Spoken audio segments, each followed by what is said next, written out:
Hi, I'm here to talk about question 1 on the ballot November 6th. The reason being is there is so much confusion. I want to be sure that people have a good understanding on what they're voting on. My name is Donna O'Connor. I'm a retired registered nurse, and I'm here today with 2 more registered nurses. We have Laurie Borden and Lynn Flagg, and both RNs actively working, and I'm going to ask them questions because I want to be sure that you have all the information you need to make a good decision. Now, just be sure you know, full disclosure, I'm voting yes on question 1. Okay, so what is question 1? Well, question 1, basically, in a nutshell, is a bill that was written by nurses to address the fact that presently nurses have no limits on the amount of patients that they can take. You know, like daycares will have how many children they can have. Nurses right now have absolutely no ratios except in the ICU, where the ICU law states that there's a 2-to-1 ratio or a 1-to-1 ratio. Okay, so why is this not something that was resolved between hospitals and nurses? Well, basically, it's been an ongoing fight for many years, trying to get safe patient limits for nurses. And there's a lot of institutions, organizations that have been battling for that, but we've never seemed to really get it resolved. So this was our way of trying to say patients are getting sicker, the quality of care that we want to provide mandates that nurses have safe assignments to provide the care that people need. Could you tell us a little bit about what does it mean when you refer to a 1-to-1 or a 2-to-1? What does that mean?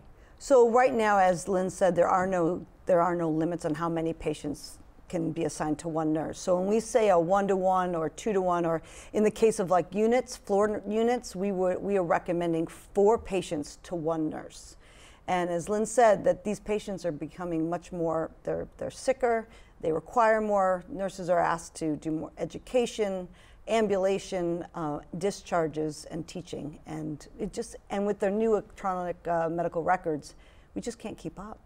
Okay, so there is a report out by the Massachusetts Health Policy Commission, and they are opposing question 1. And when I read it, I found there to be some concerns from my perspective, but I'd like to hear more about what you have for concerns in that report. It was a one-sided report. The information was provided by hospital administration and executives, so our input was 0. So I think that it's hyperinflated. When you say our input, you're referring to nurses, Mass Nurses yes, Association, yes, and nursing in general? Correct. Staff nursing? Yep. And I'd like to expound on that as well. One of the things that this report states is that it would cost millions of dollars to bring in more nurses. They did not factor in that many nurses right now are working part-time, and they would really like to have full-time hours. So transitioning part-time nurses to full-time hours really is not that much more as far as money is concerned. So that was never even taken into consideration. And that's a huge part of training nurses. You wouldn't have to do that. So there's a burden right now that nurses feel when they go to work, because they know they're going to most likely have more patients than what they believe is an appropriate and safe staffing ratio. Mm-hmm. And I have friends that are close to my age. I'm retired, and they're right behind me. But they're saying, I would have worked longer, except I need to retire because this is just too much for me. Because they leave exhausted and overwhelmed because of the staffing ratios, is what I'm being told. So what do? You have 5 patients, 6 patients. What happens when the 7th one comes? So one of the things that I think we need to address is some people say that this bill does not offer flexibility, and it really does. And it does actually foster nursing judgment. So when I say that is different units would have different ratios. So on a floor, they would have a 4-to-1. In other areas, like in the ER, if they have walk-in like clinic-like patients, they can take up to 5-to-1.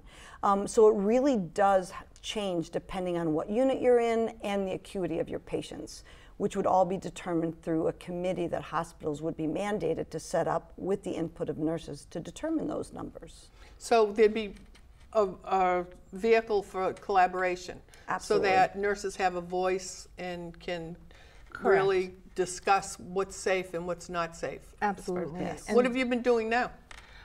Presently, right now, we have a system when we have what we call an unsafe assignment. There's actually a form that you can fill out. It's an unsafe staffing form that you can write a narrative, and it tells you, it attests that you have an assignment that you feel is unsafe. You're not able to give appropriate care to the patient that you have right now. So there's a small sentence that says, you know, in essence, I will do the best I can. I will never deny care to a patient, but I protest to this assignment. I don't want to be legally held liable for it. And we still go on. We take the additional patient. We take the 7th patient. So, I mean, that's what we do now, and that's not a good way to work. It's not good for the patients, and it's not good for nurses. And what do you get for a response when you fill out this form? Many times, right, to validate the form, there's a spot where you have to say what time and which manager that you notified, because otherwise you're notifying them, giving them the opportunity to try to improve your assignment. A lot of times, and they're understanding, a lot of them are understanding, they'll say, I understand, I know, you have to do what you have to do, I understand, you know, things like that. But it doesn't fix the imminent situation that could have been avoided by staffing with more nurses. So, you know, some people think nurses are overpaid. Some people think you really don't work as hard, or they have no concept as far as what that means, working hard. And it's physical and mental, because you're physically doing work, but you're also thinking the whole time and communicating with patients, families, physicians, and so forth, one another. So with that in line, tell me more about some of the situations. I want people to understand what the situations are like. You know, what do you live for a patient assignment that could be upsetting to you? Well, and Lori can attest to this too. I'll give you a bad day and a good day, because Okay. there are both. On a bad day, when we were extremely, extremely full, I had 3 what you would call ICU patients. In the emergency department. Correct. I'm sorry. Three right. at once. Correct. And then I had 2 other patients too. One of them was getting what's called TPA. It's a drug if you're having a stroke. If you have a clot stroke, it breaks up the clot, but it also increases the risk of bleeding. So it's pretty much a one-to-one situation. But unfortunately, I had another patient who had a condition which was not curable, but still needed critical monitoring. And then I had an additional patient that was having withdrawals. So, you know, I could not keep up with what I was doing at the time. So it was frustrating for me. And then I had 2 patients in the hallway that I could not possibly have given them their medications on time or pain medication. So, And you're saying 2 patients in the hallway, meaning they didn't even have a bed space. and that's common practice. That's Everywhere, not, all right. years. And You I'm see not it I'm not everywhere. objecting to that. I'm just saying, given that assignment, I was running around like crazy trying to provide appropriate care.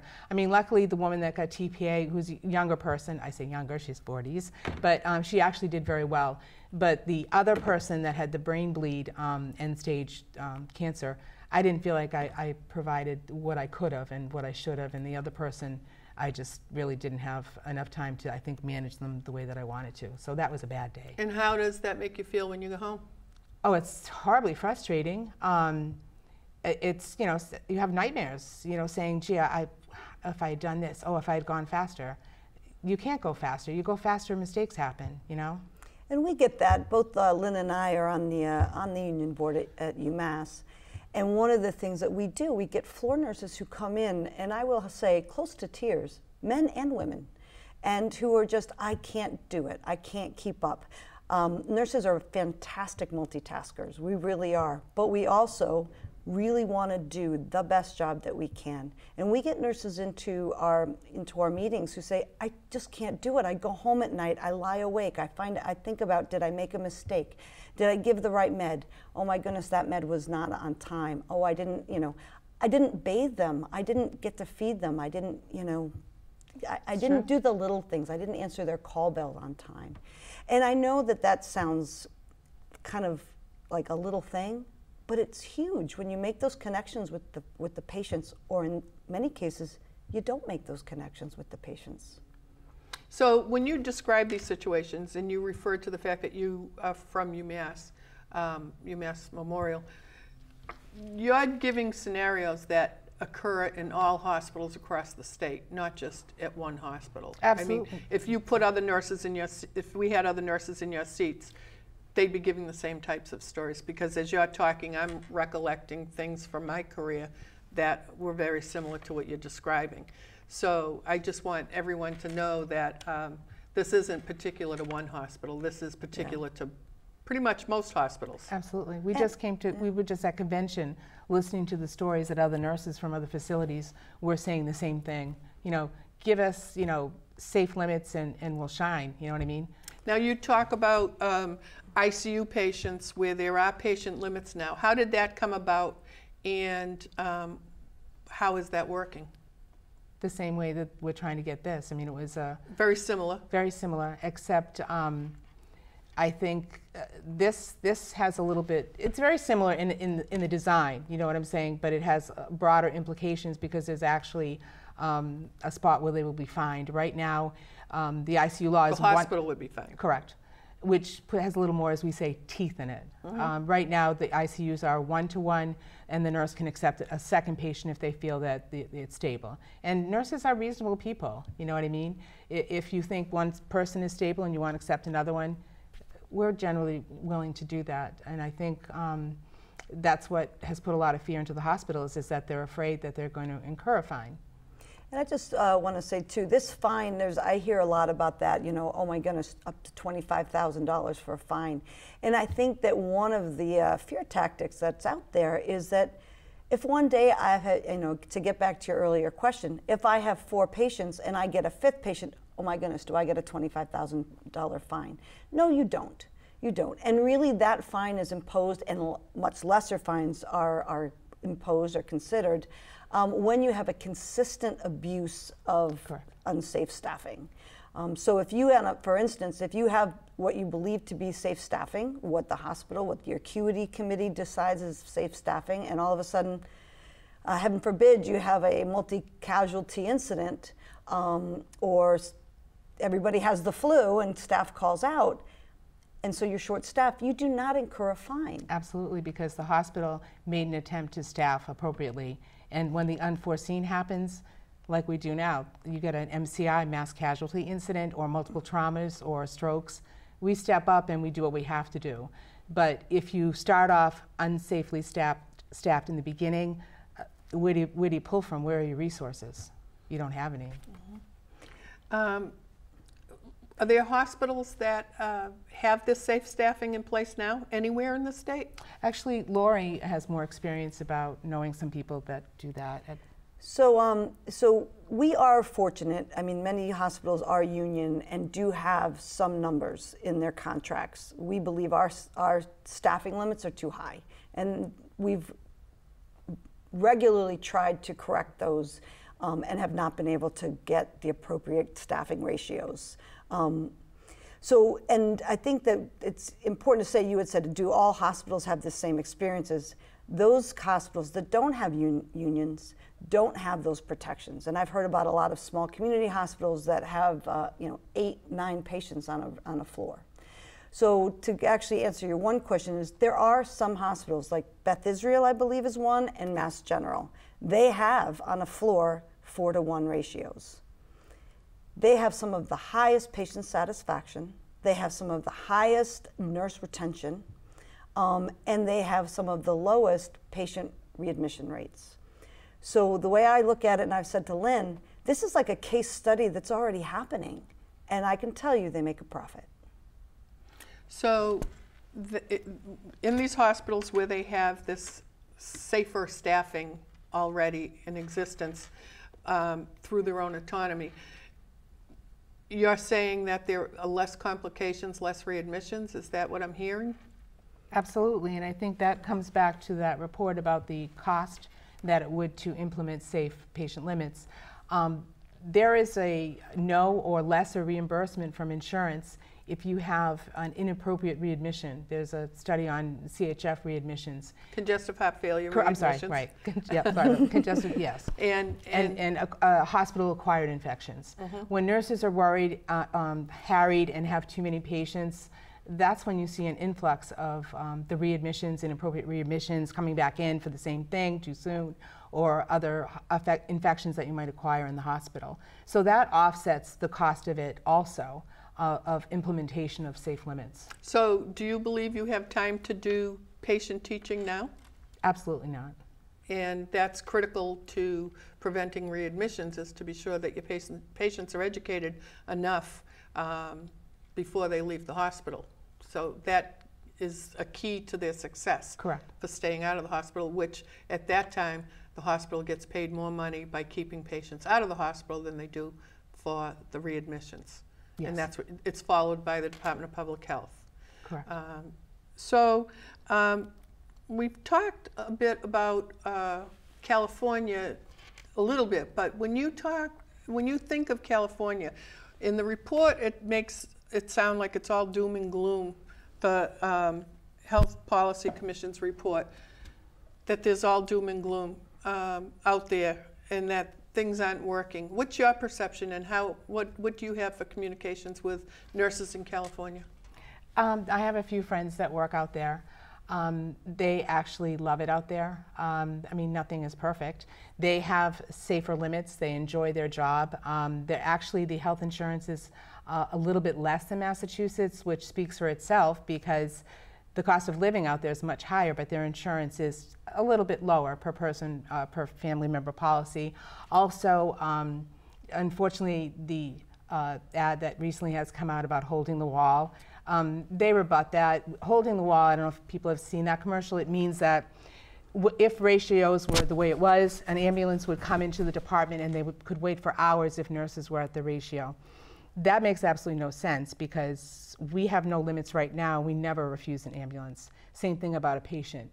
Hundreds of people, the hospital has been saying, will not be seen in emergency rooms. That's not true. That is totally untrue. You can't deny people. Sometimes we have longer waits in the ER because there are not enough nurses physically to care for the patient, so they wait. It's not a perfect system, but what we have now, I think, is just not safe for patients. So when you talk about more patients coming through the door, you're not allowed to turn them away by law. Correct. That's a state law where if the patient comes in, you have to stabilize them, and then you can look to see if you can transfer them to another hospital. But you can't turn them away, and you wouldn't turn them away. No, and if I had 4 patients and somebody came in having a heart attack or a stroke, I would have to do the best I could to take care of that emergent patient that's coming in. I wouldn't regardless say, of regardless, the I would not say, I'm sorry, I'm at my max. That is so far from the truth. That's not what we're about. That's not what nurses are about. And you hear that from your colleagues? The opposition that's saying that nurses will legally not be able to accept another patient. That is totally untrue. This is not about legal, this is about patients. This is about setting limits and giving patients appropriate care by having nurses that aren't stretched too thin. One of the things that I say to people that I speak to is, if you have a family member, would you rather have them cared for by a nurse who has 3 other patients and your loved one, or who has 6 or 7 other patients and your loved one? And to me, this just makes common sense. It really just makes sense. When when I looked at this report from the Health Policy Commission, it refers to this costing hospitals, meaning all across Massachusetts, up to a little over $900 million. But yet, the information from Mass Nurses Association says more like $47 million. How do they have such discrepancy? Do you have any information on that? Personally, as I said, it's hard for me to talk totally about numbers, but I can talk about, as Lori said, what makes sense.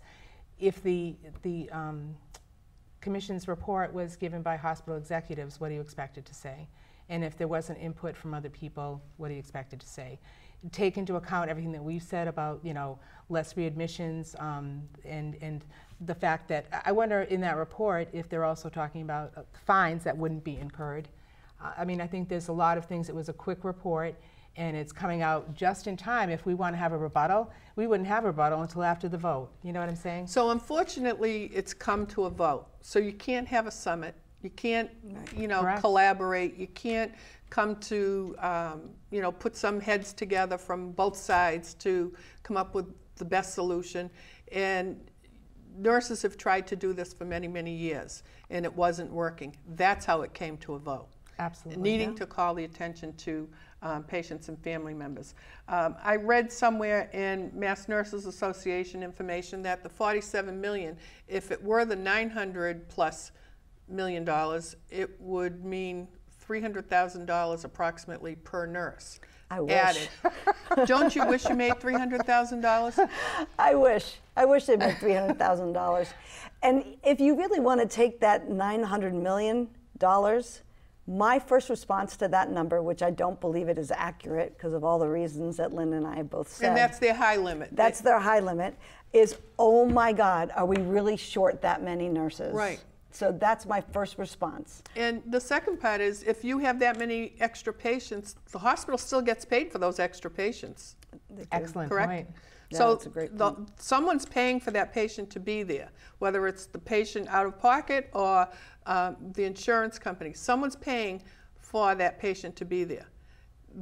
The hospital in return is not paying to have what you perceive as an appropriate number of nurses to take care of those patients or those extra patients.